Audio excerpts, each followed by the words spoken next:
जीवन में जब तक गुरु नहीं होगा जीवन शुरू नहीं होगा। जब गुरु दीक्षा होती है तभी हमारा दूसरा जन्म होता है या नया जन्म होता है। क्योंकि आज से पहले नहीं पता था महाराज कि कैसे भगवान को पहचाने। किसी ने कहा भैया भगवान कहाँ मिलेंगे, भगवान को ढूंढो कहीं मिल जाए, बोले नहीं। भगवान को कहीं खोजो मिल जाए, बोले नहीं।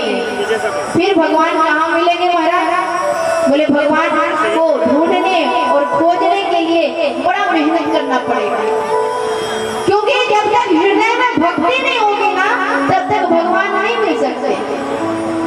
भगवान गए हैं विद्या अध्ययन करने के लिए, तो भगवान कहते हैं कि हर किसी को अगर समस्या है तो गुरु के चरणों में जाना चाहिए। अगर बहुत ज्यादा चिंता है तो गुरु के पास जाना चाहिए, क्योंकि भगवान का रास्ता भी यही आपको दिखाएगा। अरे जीवन में वैसे ही है भक्ति, वैसा ही कृपा है कि अगर भगवान को नग्न आंखों से देखोगे तो दिखाई नहीं पड़ने वाला।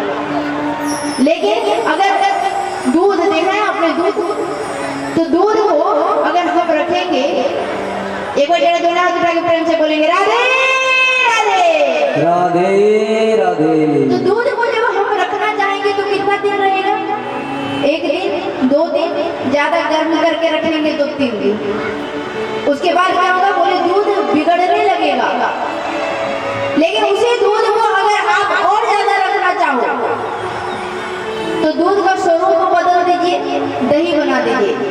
यानी दूध को हल्का गर्म किया और उसमें थोड़ा सा दही का जमावन डाल दिया, और दही को आप रखिए तो कितने दिन रहेगा, 3 दिन, 4 दिन, 5 दिन। फिर क्या होगा महाराज, बोले दही का स्वरूप बिगड़ने लग जाएगा, वो दही खट्टा होना स्टार्ट हो जाएगा, और ज्यादा दिन रखेंगे तो कीड़े पड़ने लग जाएंगे।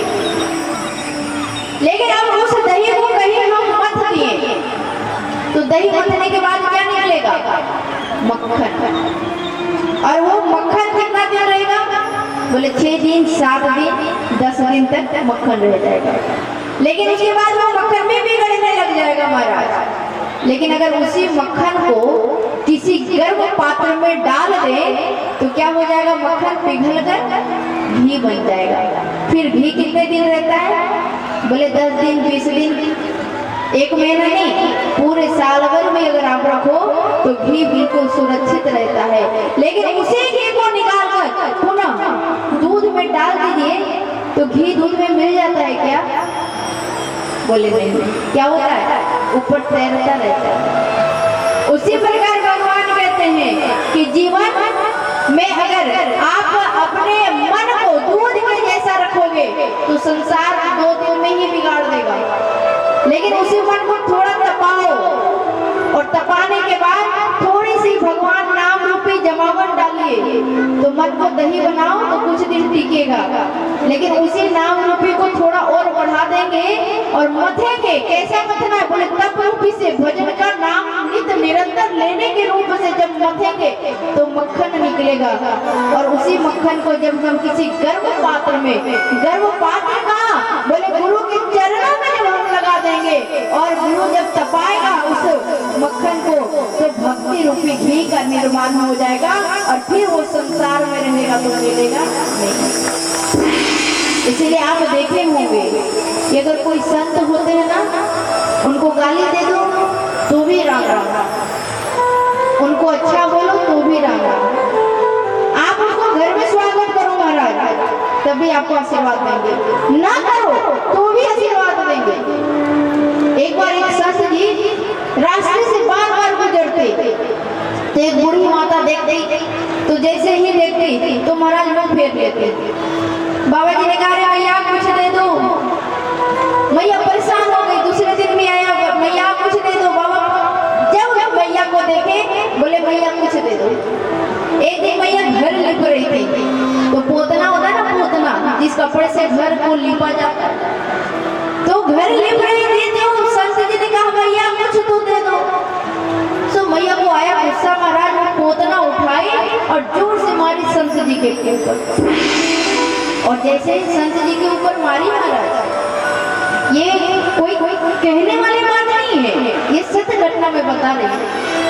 तो जैसे ही पोतना लगा महाराज, मैया के घर में कोई वंश नहीं था, बेटा था लेकिन बेटा को कोई वंश नहीं था। तो कुछ दिन ही बीता तो संत जी ने आशीर्वाद देकर चले गए, बोले भैया अगर तुम पोतना दिया है तो जा, तुझे पोता ही होगा। अब कुछ दिन हुआ महाराज, सही में पोता हुआ, और जैसे ही पोता हुआ मैया रोने लगी, कहने लगी अरे बाबा अगर मैंने तुमको पोतना दिया तो तुम वो पोता दिया, अगर तुझे मैं घर में बैठा कर प्रसाद खिलाती तो शायद तुम मुझे ठाकुर जी से मिला देता। तो संत को कष्ट भी देंगे तो भी राम में ही होते हैं, और संत की सेवा करेंगे तो भी राम में ही आप। लेकिन कब? जब अपने जीवन को तपा लोगे, जब अपने जीवन को परिपक्व कर लोगे। और नहीं तो भगवान भक्ति के मार्ग में इतना संकट भेजते हैं कि महाराज मत पूछो, हर पल जब उनकी इच्छा होगी ना। देखो भगवान कृपा कैसे करते हैं, ध्यान से सुनिएगा। अगर आप भजन कर रहे हैं और आपके मन में आ जाए तो मुझे वृंदावन जाना है, जैसे ही आपने सोचा अगले दिन टिकट मिल गई, आपको ट्रेन चढ़ा, सीट मिल गया, वहां उतरे तो व्यवस्था मिल गई, फिर वहां से आपने ऑटो लिया बांके बिहारी जी के पास में, तो बिहारी जी बिल्कुल सुंदर दर्शन दिए।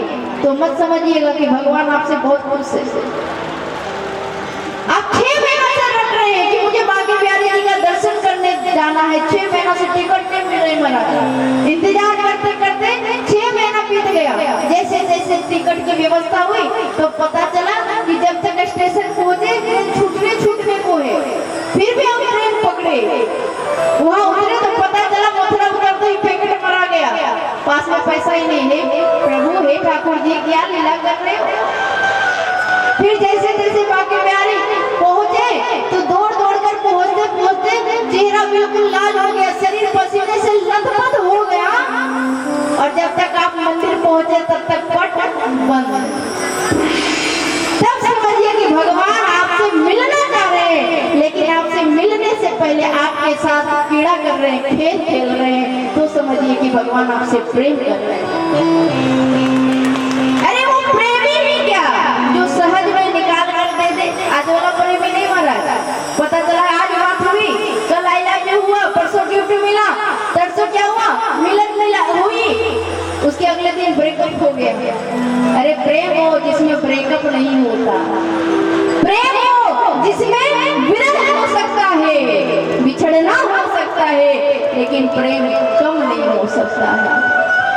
वो प्रेम ही क्या जिसमें लोग ठोक ना हो, वो रिश्ता ही क्या जिसमें रूठना मनाना ना हो। अच्छा आप कल्पना कीजिए कि आप पति और पत्नी दोनों हैं, प्रेमी और प्रेमिका हैं, भाई और बहन हैं, माँ बेटा है, और बड़ा सुंदर रिश्ता चल रहा है। कभी झगड़ा नहीं हुआ, कभी माँ ने थप्पड़ नहीं मारा, कभी बहन ने पीटा नहीं हो, कभी पत्नी हो तो बात नहीं बोली हो, कभी पति हो चिल्लाया नहीं हो, रिश्ता एकदम समान पटरे में चल रहा है। आनंद आएगा क्या? मुझे तो नहीं लगता। लेकिन जिस पति पत्नी में जितना झगड़ा हो महाराज, अब ऐसा झगड़ा ना हो कि सर फोड़ दे, ऐसा वाला नहीं, वो भाव की झगड़ा हो कि पत्नी लड़ तो ले लेकिन इंतजार करे, अच्छा पति रूठ गया है तो चलो मनाए कि पहले आप खा लो फिर खाता, वो प्रेम। और जिस दिन आप यकीन मानिए कि वहाँ ठाकुर जी के पास पहुँचते इतना आपको समस्या आ गया हो तो भगवान आपकी भक्ति से प्रसन्न हो गए हैं, आपसे मिलना चाहते हैं। तो परमात्मा का प्रेम कब मिलेगा? जब आप परमात्मा को जानने लग जाओ। परमात्मा का भक्ति कब मिलेगा? जब गुरु के शरण में चले जाओगे। मैंने एक दिन कहा था ना कि कनेक्शन डायरेक्ट मत ले लेना, उसको ट्रांसफार्मर से जोड़ना, स्टेबलाइजर में जरूर लगाना या मीटर बिजली मीटर में, तो ही रोशनी हो पाएगा। भगवान भी कहते हैं कि मैं डायरेक्ट नहीं मिलूंगा। अरे गुरु रूपी संत कोई मिल जाए, संत रूपी कोई गुरु मिल जाए, पड़ जाना उसके चरणों में, कहना कि मेरी बस एक बड़ा सुंदर है लाइन कि मेरा तार हरि से जोड़े को ऐसा कोई संत मिले। कहना बाबा एक ही उपकार कर दो कि मेरा प्रेम बढ़ा दो, मेरी भक्ति बढ़ा दो। दुनिया मिला, दुनिया पूछने वाला, दुनिया मिला, दुनिया को पूछने वाला, एक तू ही मिला है, क्यों दुनिया बनाने वाले के लिए मैं पूछ रहा हूँ। आज भगवान विद्या अध्ययन किए हैं और विद्या अध्ययन करके जब वापस मथुरा आए तो जरासंध ने आक्रमण कर दिया।